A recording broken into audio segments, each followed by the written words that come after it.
Hi friends, welcome back to another episode of Generation Tech. My name is Alan. In hindsight, if you're a Jedi, having an entire army of slave clones serving beneath you is probably not the best idea in the world. But let's be honest, it's not just hindsight. Like Kevin Spacey, there were warning flags all over the place about the cloning program. And very few Jedi picked up on those warning signs before the blaster bolts started piercing through their vital organs.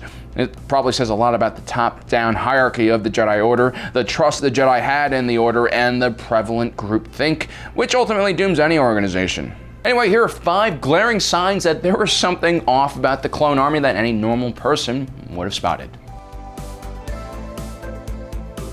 Look, Jango Fett was a pretty honorable Mandalorian. Well, I guess it depends on if you know the Legends version of him or the canon version of him. But even the worst version of Jango Fett painted him as a violent individual who still had a code that he lived by. And that's important because, like anything else, bounty hunting is a profession, and without rules and boundaries, there would only be the dog. And those stakes are only higher when blasters and rocket launchers are involved as well. So Jango's combination of violence and honor does make him a great template for all the clones. He's also a great fighter with very quick instincts and sworn enemy of the Jedi, which I guess isn't that big of a problem. Because those fish heads did promise to twist a few knobs here, chop off a few chromosomes here, maybe place a fertilized Jango Fett egg into a microwave for a few minutes so that they can get rid of the more aggressive and disobedient parts of the Fett DNA. Which I'm pretty sure is not how CRISPR works, but hey, what could go wrong, right? How could there be any problems when a species who have never cloned humans on such a mass scale attempt to clone humans on such a mass scale? And we haven't even begun to talk about all the Jedi that Fett has killed. You guys know about the Battle of Galadron, where, the Death Watch lured the Jedi and fetched true Mandalorians into a battle in which Jango Fett loses all of his friends and then goes into a blood rage and kills several Jedi with his bare hands. Yeah, that Battle of Galadron. The one that then Jedi Master Dooku witnessed and was so impressed by Fett's action that he selected him for the template for the clone army. Because the whole point of the clone army, after all, was to kill Jedi, so it didn't hurt when your template was genetically evolved to be able to kill them with his bare hands. Plenty of Jedi knew about the Battle of Galadron. They knew that Jango Fett had murdered a bunch of Jedi with his bare hands, but I guess they didn't care. In many ways, the Battle of Galadron was like the Dominican Republic mysterious hotel death incident of the Jedi Order. Everyone heard about it, but no one actually thought it would happen to them. So the Jedi knew that Fett hated the Jedi and that he was a complete security risk and not to be trusted, let alone be cloned into a gigantic army.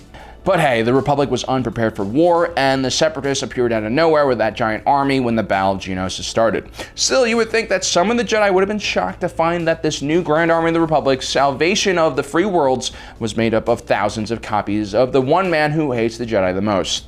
And then there's the arena battle where the Jedi can clearly see that Jango Fett is now working alongside Count Dooku. So now, not only is the original copy of your entire army made from a Jedi killer, he's also now serving a Sith Lord. Come on guys, connect the dots. You know what else makes Jango Fett and his entire clone army a bad idea? Well, they're all technically of Mandalorian heritage. Just look at their armor. There's definitely a lot of Mandalorian influences built in there. Mandalorians have a long and very violent history with the Jedi. Simply put, the two sides are ideologically opposed and hate each other.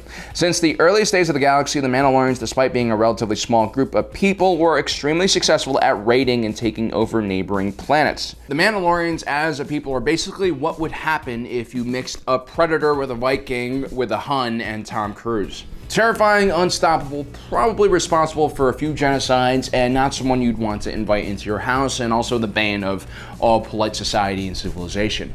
During the Old Republic era, they basically were unstoppable, but it wasn't until 4,000 years before the Battle of Yavin that the Mandalorians really crossed the line. Mandalore the Ultimate had been tricked by the Sith Emperor, not Palpatine, Vitiate, who was probably Palpatine's equal, if not superior in many ways. Anyway, the Mandalorians start running train on the outer colonies and murking and massacring feline species, who honestly probably deserved it. I'm a dog guy. And of course, as usual, the Old Republic forces were ripped to pieces. It was kind of like that time the Necromongers attacked New Mecca. The only time the Republic forces really hindered the Mandalorian advance was when their bodies began stacking too high and got in the way. Anyway, the Jedi who prior to this had always sat on the sidelines finally took up arms. Well, only one faction did, led by a young Jedi named Revan. For all you KOTOR fans out there, you know exactly what happens next. The Jedi, surprise, proved to be extremely formidable on the battlefield and quickly turned the tide against the Mandalorians. The war climaxed with the Battle of Malachor V, where Revan, who had slowly been slipping to the dark side, unleashed a weapon known as a mass shadow generator and killed everyone, including a sizable portion of the Republic fleet and ground forces. As if that weren't enough, he ends up defeating Mandalore the Ultimate, grabbing his mask, which is a symbol of Mandalorian leadership and unity, and just kind of disappears it. Which was a complete dick move because it basically destroyed the identity of the Mandalorian people and scattered them across the galaxy. It's essentially what happened to St. Louis Rams fans when the Rams moved back to LA. Like, who do you root for? The Chiefs?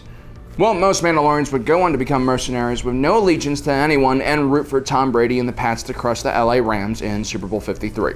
It was also during this time that the Mandalorians started coming up with a variety of anti-Jedi tactics which would make them some of the best Jedi hunters the galaxy had ever seen. They used a variety of weapons like slug throwers, rockets, and flamethrowers, which were all mounted onto their suits to overwhelm a Jedi. The idea was focusing on overwhelming firepower that could not be reflected back into your face. So yeah, having an entire army of Mandalorian clones is a terrible idea if you're a Jedi. When the Jedi Order finds out that Sifo-Dyas was the one who ordered the clones in the first place, that also should have raised a lot of flags immediately.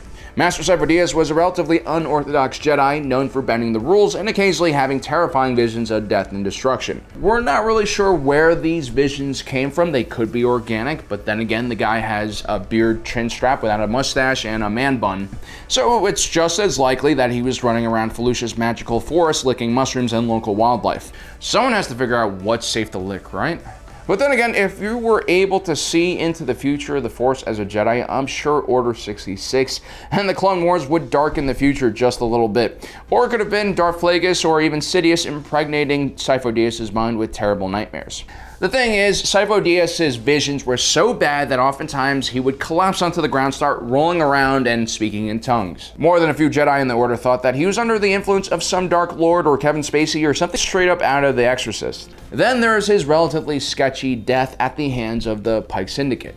The Pikes were the galaxy's chemical gangsters. They had all the spice and drugs you needed to escape from the crazy galaxy that is Star Wars. They also dabbled in arms trading and slavery on the side. Apparently someone has to mine the spice and protect it, after all. Anyway, Sifo-Dyas ends up dying in a starship crash, which is as sketchy as a Dominican Republic police murder investigation. The Jedi also should have questioned where the hell Sifo-Dyas got all the funds to make the initial down payment for the clone army. The Order was rich, but the individual Jedi was not, and such a huge transaction of credits would have definitely been noticed by the High Jedi Council, so clearly Sifo-Dyas got that money from somewhere else. It was also well known that Dooku was Sifo-Dyas' closest childhood friend, and the two were close during their entire time in the Jedi Order. Caution flags should be going up everywhere. Just because something is free doesn't necessarily mean it's a good idea, because that money must have came from somewhere. In this case, it came from Darth Plagueis. So, terrible idea. Up till now, we've been discussing how the clone army was created. Now let's talk about the actual clones themselves and the warning signs that they have. While they were genetically modified to be more obedient, I still heavily question how good the Kaminoans actually were at doing genetic modification.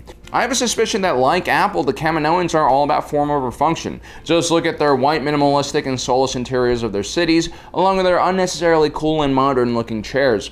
Are these perhaps designs to instill a sense of confidence and technological excellence in the Kaminoans, one that hides their fundamental flaws and evil alien intentions? Also, as important as genetics are, nurture still plays a huge part in how people develop. The clones were definitely great soldiers and very loyal and selfless, but they were slaves and forced to fight for the Republic.